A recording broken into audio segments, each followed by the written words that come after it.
bit about UpRising and our commitment to this fantastic competition, MP of the Year, in association with Mosaic and UpRising.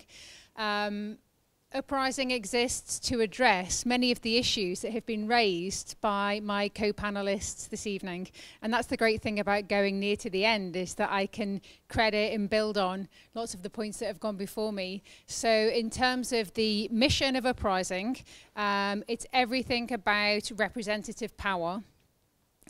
So we know, as Alok has said, that in our country, power is currently not representative of the fantastic richness and vibrant diversity that makes up this country.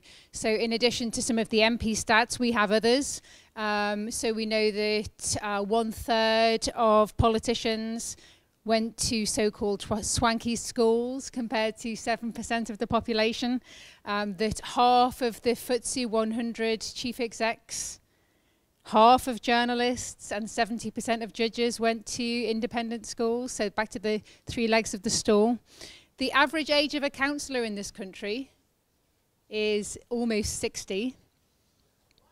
That 1 in 5 young people in this country don't believe that they can affect important decisions. So 1 in 5 of young people believe they can't affect important decisions. Not because they're apathetic, because 75% of young people want to influence important decisions. And that more than 1 in 4, a quarter of young people from poor backgrounds, feel like people like them don't succeed in life. So it's that kind of context, that's the problem that UpRising exists to deliver against. So we've been running since 2008. This year and next month is very exciting for us because we become an independent charity. And I've just started in the position in January, so it's a great year for me and a great year for UpRising. We have a number of uprisers, as we call them, in the room who might want to raise their hands. Okay, that's great. So there's a number here, which is really excellent. So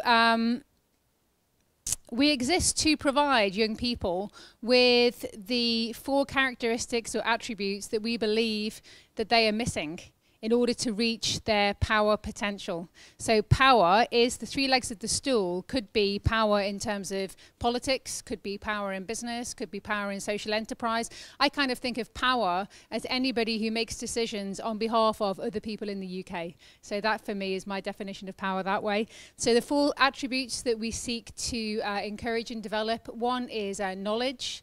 So knowledge of how UK power currently works. If you know the map, then you know how you can step onto the map and play your part.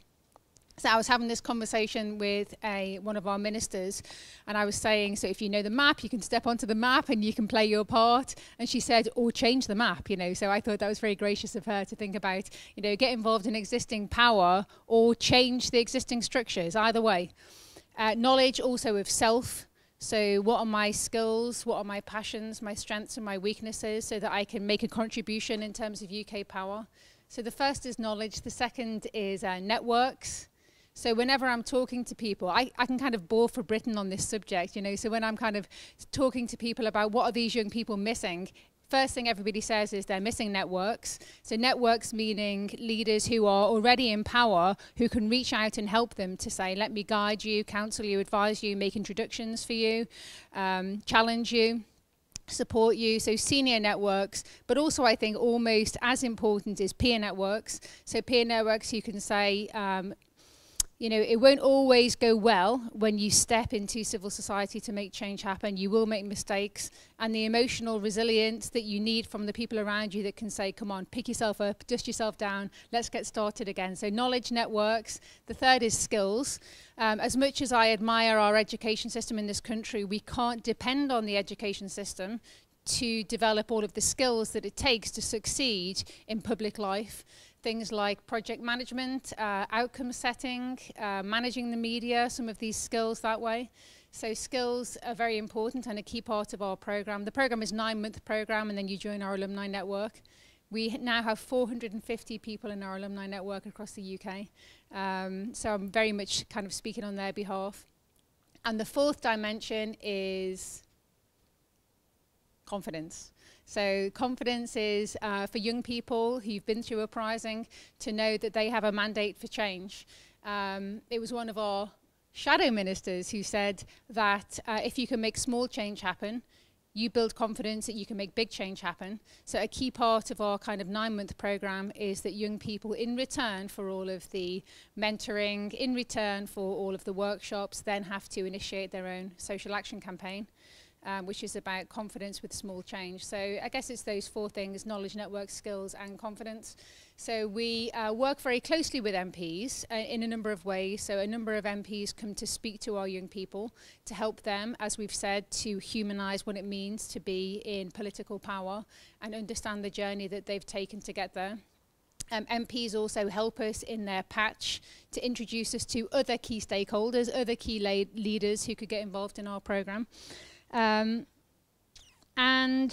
I think the key thing is for MPs as role models to demonstrate that it's possible for ordinary people to reach those positions of power. Not only can the young people that we work with, not only are they welcome to do it, but they're more than able and capable of doing it. So I look forward to working with my panelists and the judges and everybody assembled in this group to creating the long list, the short list, and ultimately judging the winner.